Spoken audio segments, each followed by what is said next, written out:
So hello everyone, welcome to Filmopedia. इस video में मैं बात करने वाला हूँ लोकी का एपिसोड 3 के बारे में। लोकी का एपिसोड 3 काइंड ऑफ एक फिलर एपिसोड था और लोकी का एपिसोड 3 लोकी के एपिसोड 2 से तो अच्छा नहीं है, पर मे भी आप इसको 1 से अच्छा बोल सकते हो क्योंकि इस एपिसोड में काफी सारा एक्शन हमें दिखाया गया है। इस वीडियो में मैं लोकी एपिसोड 3 के बारे में बात करने वाला हूँ, इसके अलावा इसके एंडिंग के बारे में बात करने वाला हूँ। अगर आपको लोकी के एपिसोड 3 के बारे में सब कुछ जानना है तो आप इस वीडियो को कंप्लीट देखते रहो। इसके अलावा अगर आप मेरे चैनल पर नए हो तो मेरे चैनल को सब्सक्राइब करके बेल आइकन दबाना ना भूले ताकि जब भी मैं ऐसे इंटरेस्टिंग वीडियोस बनाऊं तो आपको नोटिफिकेशन मिल सके। With that being said, let's get started. Loki का एपिसोड 3 चालू होता है लोकी का एपिसोड 2 के एंडिंग से, जहां पर हम देखते हैं कि लेडी लोकी या फिर मैं बोलूं सिल्वी टाइम डोज का यूज करके कहीं जाती है और उसके पीछे पीछे हमारा वेरिएंट लोकी भी उसके पीछे जाता है। तो इस एपिसोड की शुरुआत में हमें पता चलता है कि lady Loki basically time keepers को मारने जाती है टीवीए के बेस के अंदर ही, और जो टाइम डोर हमें एपिसोड 2 के एंडिंग में दिखाया गया था उसका यूज करके लेडी लोकी और लोकी दोनों ही टीवीए के बेस में वापस चले जाते हैं, जहां पर लेडी लोकी ट्राई करती है टाइम कीपर्स के पास जाने का और उसे मारने का। टाइम कीपर्स के लोकेशन की इन्फॉर्मेशन लेडी लोकी ने हंटर C20 से एपिसोड 2 में ही ले ली थी अपने मैजिक का यूज करके और उसके माइंड को कंट्रोल करके। तो टीवीए के बेस में लेडी लोकी और लोकी एक दूसरे से लड़ते हैं और लोकी अपने नाइफ्स का भी यूज करता है वहां पे। इस एपिसोड में हमें टाइम कीपर्स को नहीं दिखाया जाता है क्योंकि लेडी लोकी के टाइम कीपर्स तक पहुंचने से पहले ही लोकी लेडी लोकी को रोक लेता है और उसके बाद जज रेवोना और बाकी सारे हंटर्स भी वहां पे आ जाते हैं, जिसके बाद लोकी टाइम पैड का यूज करके लेडी लोकी को और खुद को लेमेंटिस 1 नाम के एक प्लैनेट पे ट्रांसपोर्ट कर देता है इन द ईयर 2077। लेमेंटिस 1 ये जो प्लैनेट है ये खत्म होने वाला है क्योंकि इसका जो मून है वो इस प्लैनेट के अंदर कोलैप्स करने वाला है। पूरा का पूरा एपिसोड बेस्ड है कि कैसे लेडी लोकी और लोकी साथ में मिलके इस प्लैनेट से निकलेंगे।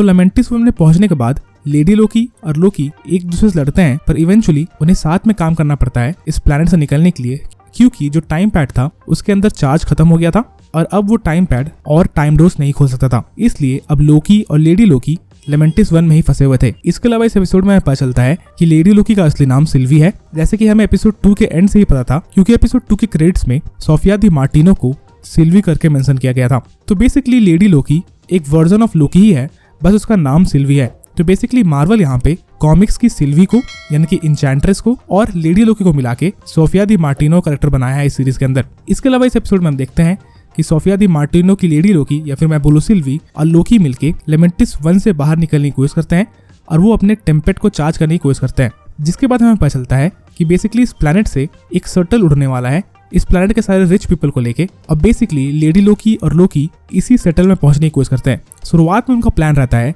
कि वो इस सेटल का यूज करके टाइम पैड को चार्ज करेंगे और यहाँ से निकल जाएंगे, पर इवेंचुअली जब लेडी लोकी और लोकी ट्रेन पे होते हैं तब वो अपने मदर्स के बारे में बात करते हैं, लव के बारे में बात करते हैं और भी डिफरेंट टॉपिक्स के बारे में बात करते हैं। पर उस ट्रेन के गार्ड्स को लोकी और लेडी लोकी पता हो जाता है जब लोकी उस ट्रेन के अंदर नाच गाना करने लगता है तब, जिसके बाद लेडी लोकी और लोकी दोनों ही उस ट्रेन से बाहर निकल जाते हैं या फिर उन्हें बाहर फेंक दिया जाता है और इसी सब के दौरान जो टाइम पैड रहता है वो टूट जाता है। इसके बाद लेडी लोकी और लोकी ये प्लान बनाते हैं कि वो उस शटल पर जाके उस शटल को उड़ाने की कोशिश करेंगे और इस प्लैनेट से निकलने की कोशिश करेंगे, जिसके दौरान हमें पता चलता है कि जो टीवी के मेंबर्स हैं उन्हें टाइम कीपर्स नहीं बनाया है बल्कि वो खुद भी एक वेरिएंट्स है। इसका मतलब ये कि टाइम कीपर्स टीवी के वर्कर्स को झूठ बोल रहे हैं और टाइम कीपर्स का जरूर कोई इवल मोटिव है। इस एपिसोड में हमें ये तो पता नहीं चला कि लेडी लोकी ने आखिर मल्टीवर्स क्यों बनाया और किसके कहने में बनाया, जो शायद हमें एपिसोड 4 या 5 में पता चले। इसके अलावा इस एपिसोड में हमें टीवी के पॉइंट ऑफ व्यू से कुछ नहीं दिखाया गया। इसका मतलब अभी तक हमें नहीं पता है कि टीवी ने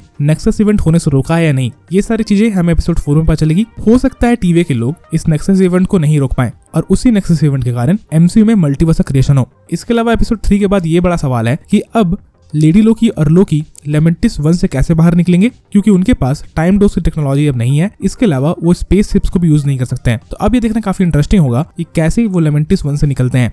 ऐसा हो सकता है कि एपिसोड 4 के शुरुआत में हम देखें कि लोकी मॉबियस से कांटेक्ट करे और मॉबियस को अपनी लोकेशन बताए, जिसके बाद सारे हंटर्स और मॉबियस लेडी लोकी और लोकी को पकड़ने के लिए लेमेंटिस 1 पे आए, जिसके बाद लेडी लोकी और लोकी सारे हंटर्स को मार के उनसे टाइम पैड लेके फिर वहां से निकल सकते हैं। ये एक पॉसिबल प्लान हो सकता है। बाकी अब तो हमें एपिसोड 4 में ही पता चलेगा कि लेडी लोकी और लोकी लेमेंटिस 1 से कैसे बाहर निकलते हैं। इसके अलावा एपिसोड 4 और 5 में हमें ये भी पता चलेगा कि आखिर टीवी इस नेक्सस इवेंट को रोक पाएगा या नहीं। बाकी अगर आपने एपिसोड 3 देख लिया है तो आपको ये एपिसोड कैसा लगा ये बात मुझे कमेंट्स में बताओ। बाकी मुझे तो personally episode kind of a filler episode लगा। इस एपिसोड में काफी ऐसा सीजीआई किया गया था। इसके अलावा टॉम हिडलस्टन के लोकी और सोफिया दी मार्टिनो के लेडी लोकी के बीच की केमिस्ट्री भी अच्छी थी और इस एपिसोड में काफी ज्यादा एक्शन भी दिखाया गया था जो कि अच्छा था। बाकी लोकी के एक्टर टॉम हिडलस्टन ने ये बोला है कि लोकी के सबसे बेस्ट एपिसोड एपिसोड 4 और एपिसोड 5 है। तो एपिसोड 4 और 5 में ही हमें लोकी से रिलेटेड सारे बड़े क्वेश्चंस का आंसर मिलेगा कि आखिर TVA का असली मोटिव क्या है, लेडी लोकी का असली प्लान क्या है और क्या मल्टीवर्स का क्रिएशन होता है या नहीं। इन सारे चीजों के बारे में अब हमें एपिसोड 4 पे ही पता चलेगा। तो इस वीडियो के लिए इतना ही। आप मुझे कमेंट्स में बताओ कि आपको एपिसोड 3 कैसा लगा। इसके अलावा अगर आपको ये वीडियो पसंद आई तो वीडियो को लाइक करना ना भूले और अगर आप मेरे चैनल में पहली बार आए थे तो चैनल को सब्सक्राइब करके बेल आइकन दबाना ना भूले ताकि जब भी मैं ऐसे इंटरेस्टिंग वीडियोस बनाऊं तो आपको नोटिफिकेशन मिल सके। And as always thanks for watching.